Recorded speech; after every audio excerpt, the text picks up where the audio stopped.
నిన్న ఉగాది పంచాంగ శ్రవణం జరిగింది. ఈ సందర్భంగా వైఎస్ జగన్ పంచాంగ శ్రవణంలో పాల్గొన్నారు. దీనిపై వాస్తవానికి అక్కడ పాల్గొన్నటువంటి పండితులు ఒకటి చెప్తే, వీళ్ళు దీనికి రాంగ్ ఆపాదించి జగన్ జాతకం బలహీనంగా ఉందని చెప్పారు పండితులు అని చెప్పి ఒక వైరల్ చేసే పరిస్థితి కనిపిస్తుంది నిన్నటి నుంచి. దీనిపై మీరేం చెప్తారు? మీరు పంచాంగ శ్రవణాలు ఎవరెవరు చదివారు అందరూ విన్నారా? తెలుగుదేశంలో కూర్చుని చదివినాడు నువ్వే, జనసేన ఆఫీసులో కూర్చుని చదివినాడు నువ్వే, జగన్మోహన్ రెడ్డి దగ్గర చదివినాడు నువ్వే, ఎక్కడ చదివితే అక్కడ నువ్వే. ఇక్కడ రేవంత్ రెడ్డికి చదివి నువ్వే, కేసీఆర్ గారు మరి ఎక్కడన్నారో తెలియదు కానీ ఆయనకు కూడా నువ్వే, ఎవరిని అడిగినా నువ్వే.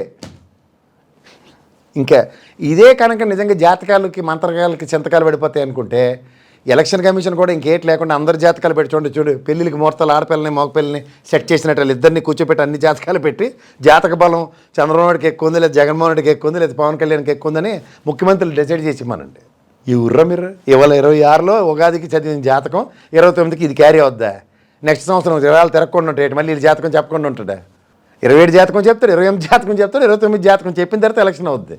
అవునంటారు కాదంటారా? అంతే కదా. మరి ఏడకే నుంచి ఏడకి మూడేటి మాట్లాడతారు. తెలివి తక్కువ తనమా, లేకపోతే తెలివి ఉండి కూడా బుర్ర ఉపయోగించరు ఈ జన్మకి. ఓ తీరువ దెబ్బ ఉంది ఏమైనా మాట్లాడేదానికి మీరు? వీళ్ళు కూడా ఫ్యాబ్రికేటెడ్ అంటే వీళ్ళకి కావాల్సిన ఎవరికి నచ్చింది రాసుకుని అది చెప్పుకుని అదే మా మంత్రాలకి సంతకాలు పడిపోయి అనుకుంటే మీరు ఏడుకోండి, సంతకాలకి దొరికితే కిందన నవ్వుతారు సార్. ఎవరన్నా జాతకాలు వీటితోనూ రాజకీయ శాసనాలు జరిగిపోతాయంటే నవ్విపోతారు. 2004 బాలకృష్ణ గారు టీటీడీ ఇక్కడ మన టీడీపీ ఆఫీస్ గేట్ మార్పించారు తెలుసా? 2014కు ముందు గెలిచారు. మరి అయితే గేట్ మార్చినందుకు శాశ్వతంగా గెలాలి కదా. మరి 2019లో ఎందుకు ఓడిపోయారు వాళ్ళు? అవును, చెప్పండి సార్. ఇవి ఎన్ని కళ్ళ ముందు కనబడవు ఎవరికేను. 2004లో కూడా వైఎస్ రాజశేఖర రెడ్డి గెలవరు, కాంగ్రెస్ రాదు, తిరిగి టీడీపీనే వస్తుంది. కౌంటింగ్ ఫలితాలు వెలువడే రోజు కూడా కొన్ని ఛానల్లో 10 నుంచి 12 మంది సిద్ధాంతాలు కూర్చుని ఏకంగా 10-12 రౌండ్లు అయిపోయిన తర్వాత కూడా అదే బాగా అవుతున్న పరిస్థితి కనిపించింది. ఇప్పుడు లగడపడ్డాడు చూడండి కరెక్ట్గా. తెల్లారు ఎత్తిపోతల పథకం 150 గెలిచారు అప్పుడు ఎవరు? వైఎస్ఆర్సీపీ వాళ్ళు. నాకు కూర్చొని ఏడు చెప్పాడు మనోడు. లగడపాటు చెప్తే అయిపోద్దని చాలామంది చెప్పారు. ఏమైంది? నేను చెప్పాను, ఏమైంది? మొమ్మడిపోయిందా లేదా? అవును, అంతే కదా. అంతే చేత మనం చెప్పినవి అయిపోతే ఆ రోజులు పోయే. మీరు ఓ పని చేయండి, ఆ రోజు ఎలక్షన్ కమిషనర్గా ఎవడుంటాడో ఆడి జాతకం చూడండి ఫస్ట్. అంతే అంతే. వారి జీవితం వారితోనే మన జీవితాలు ఆధారపడి ఉన్నాయి. ఓవరాల్గా ఒకటిసారి ఇక్కడ అది మీరు చెప్పినట్టు భూకిళ్ళ బాబాయ్ అంశంలో కానీ, షర్మిల అంశంలో కానీ, ఈ పంచాంగం విషయంలో కానీ, ఈ 3 విషయాల్లోనూ ప్రతి అంశంలోనూ వీళ్ళు వైఎస్ జగన్నే టార్గెట్ చేసే అంశం అయితే కనిపిస్తుంది. అది మంచికి జరుగుతుందా, చెడుకు జరుగుతుందా, నిజం చెప్తున్నారా, అబద్ధం చెప్తున్నారా పక్కన పెడతాం. But ultimate target is YS Jagan కదా. ఎందుకు? ఇప్పుడు జగన్మోహన్ రెడ్డి అనే వ్యక్తి ఒక 5 సంవత్సరాలు పర్ఫార్మెన్స్ చేసి అలా వెళ్ళిపోయాడు. అవును, 11 స్థానాలు ఇచ్చాం మనమే. మనకు సిగ్గుందో ఆయనకి సిగ్గుందో తర్వాత మాడదాం. జాగ్రత్తగా వినండి. వేరు ఈ 5 సంవత్సరాలు అయిపోయిన తర్వాత వీళ్ళు కూర్చున్నారు. ఎంతతో కూర్చున్నారు? 164 స్థానాలతో కూర్చున్నారు. 164 స్థానాలతో కూర్చున్న వ్యక్తి ముఖ్యమంత్రి అయిన తర్వాత ఆయనకున్న పేరేటి? Perfect administration. అడ్మినిస్ట్రేషన్కి ఆయన మించినోడు లేడు అని చెప్తారు చంద్రబాబు నాయుడు గారి గురించి. అవునంటారు కాదంటారా? అంతే అంతే.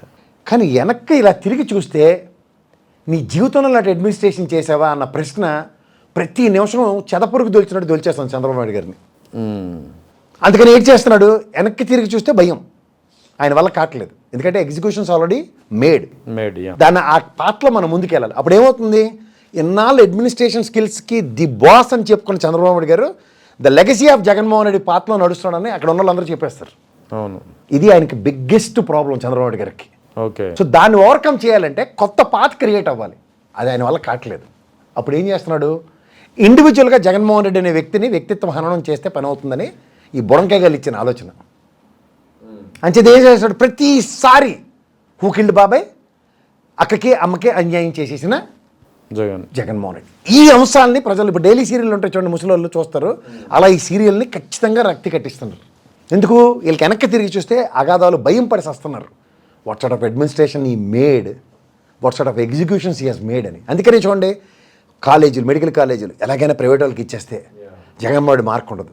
ఎలాగైనా వైజాగ్ స్టీల్ ప్లాంట్ ఈ టన్నులో అమ్మేస్తే జగన్మోహన్ రెడ్డి ఏమీ చేయలేపాడు, ఆయన చేసింది మా వల్ల ఆపలేపాం, అందుకని నరేంద్ర మోడీ ఎత్తుకెళ్ళిపోయాడు అని ఎలాగోలా జగన్మోహన్ రెడ్డి బదనాం చేసి ఇప్పుడు చూడండి జువల్ దిన్నే నెల్లూరులో అనుకున్నాడు ఏదో అయిపోతుందని, మొత్తం తిరగబడ్డారు. వైఎస్ఆర్సీపీ శ్రేణులు రోడ్డు మీదకి వచ్చి ఉన్నాయి, పోలీసులు పికెట్లు నడుస్తున్నాయి.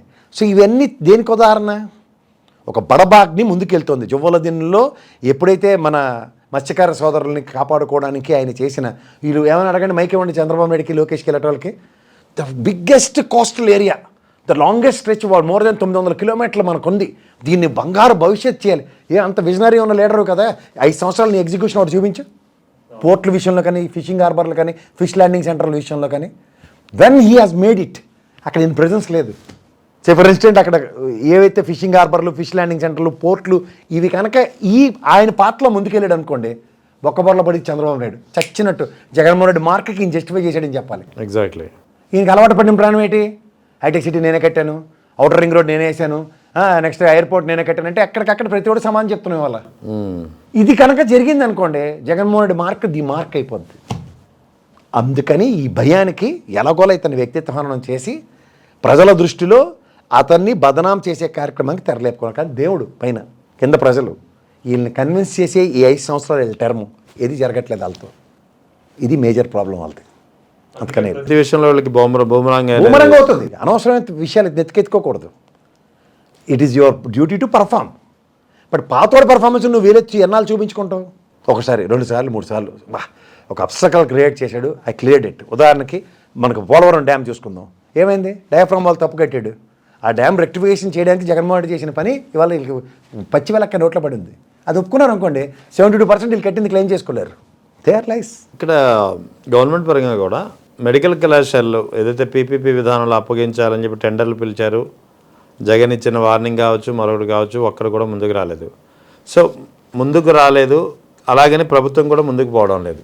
దానికి ఆ కళాశాలలో వ్యవహారం అలా గాలికి వదిలేసేనట్టేనా? ఇంకా వదిలేసినట్టే. ఏమంటే వాళ్ళు చెప్పేది ఏంటంటే అమరావతి మీరు వదిలేశారు కాబట్టి మీరు వదిలేసి ఉంటారు. కానీ అమరావతికి దీనికి ముడిపెట్టి ఏం మాడుతున్నారు? ఇది ప్రజా సంక్షేమం కాదు, ప్రజా సంరక్షణ. అది మీ విలాసవంతమైన కోరికలు తీర్చుకోవడానికి. అవును, ఈ తేడా గమనించుకోండి. అక్కడ అమరావతి విషయంలో కూడా రైతుల నుంచి పెద్దగా స్పందన రావడం లేదు. 2వ దశకి పెద్దగా పోలింగ్కి అవ్వదు సార్. నారాయణ నవ్వడం నమ్మరు. నారాయణ ఓన్లీ ఎరుబోగులేని చంద్రబాబు నాయుడు నమ్ముతాడు, కానీ నారాయణ ప్రజలు నమ్మరు. ఆ నెత్తి భారం అంతా అక్కడ ఉన్న తాడికొండ ఎమ్మెల్యే శ్రవణ్ నెత్తి మీద పడుతుంది. అది అవును, అమాయకంగా ఆయన బలైపోతున్నాడు. లాస్ట్ టైం అమరావతికి విషయంలో ఈ నారాయణ చేసిన కోతి పనికి కూడా ఆయనే బలి అయ్యాడు. అక్కడ అయితే కంచుకోట్లాడు, శ్రీదేవి చేతులు ఓడిపోయాడు ఆయన. నవ్వుతారు ఎవరన్నా? ఓవరాల్గా ఈ వివేకానంది హత్య కేసుకు సంబంధించి ఒక్క ముక్కలో చెప్పాలంటే మీరేం చెప్తారు? వివేకానంద రెడ్డి హత్య వెనుక ఎవరున్నారు, ఎవరు చేశారు? ఇఫ్ ఐఎమ్ నాట్ రాంగ్, సునీతమ్మ ఫ్యామిలీ వెనకతలు ఉన్నారు. ఆ విషయం అమ్మాయి గ్రహించి ఇలా మన మీద కలిబడిపోతే ఆడపిల్లని సెంటిమెంట్ పెట్టి ప్రజల్ని బుల్డోస్ చేసుకుని వెళ్తోంది. ఇది అతి దగ్గరలో దానికి చర్మాంకం ఉంది. సునీతమ్మ ఫ్యామిలీ అంటే ఆవిడికి బాగా తెలుసులేండి. ఆవిడ ప్రమేయం కూడా ఉంటుందా? అది కూడా ఉంటే ఇంకా అంతకన్నా దౌర్భాగ్యం కూడా ఉండదు. అంతే కదా మరి, సొంత తండ్రిని. ఎందుకంటే all roads leads to Rome అన్నట్టు ఏ యాంగిల్లో చెక్ చేసుకున్నా అటుపక్క చూపిస్తున్నాయి. ఎన్నాళ్ళు ప్రజల్ని పక్కదారి పెట్టించడానికి అవినాష్ రెడ్డి, భాస్కర్ రెడ్డి గారు, శంకరన్న, ఇలా అందరి పేర్లు చెప్పుకుంటూ కాలక్షేపం చేసుకుని వచ్చారు. గంగిరెడ్డి. ఈ కాలక్షేపాలన్నిటికీ గౌరవ సుప్రీంకోర్టు చర్మాంకం పడేసింది. ఎప్పుడైతే కట్టి మొత్తం అన్ని ఒకే స్ట్రోక్లో డిస్మిస్ అందో వీళ్ళ పని అయిపోయింది. దీనికి దగ్గరలో ఉంది. ఈ తపేలా ఛానల్కి, సునీతమ్మకి ఖచ్చితంగా సుప్రీంకోర్టు మామూలు స్ట్రాంగ్ స్టిక్కర్ ఇవ్వదు. If my prediction is not wrong. ఎందుకంటే నేను అవినాష్ రెడ్డి గారి అరెస్ట్ విషయంలో ఫ్రమ్ ద డే 1 నుంచి ఈ రోజు దాకా నేను కట్టుబడి ఉన్న దానికే దైవ నిర్ణయం. అవును, మీరు చెప్తున్నారు, నేను కూడా విన్నాను కొన్ని ఇంటర్వ్యూలో అవినాష్ రెడ్డిని అరెస్ట్ చేసే పరిస్థితి ఉండదు అని. మీరు అది ఇవాళకి కూడా మళ్ళీ right from the first day your on the stand. అదే.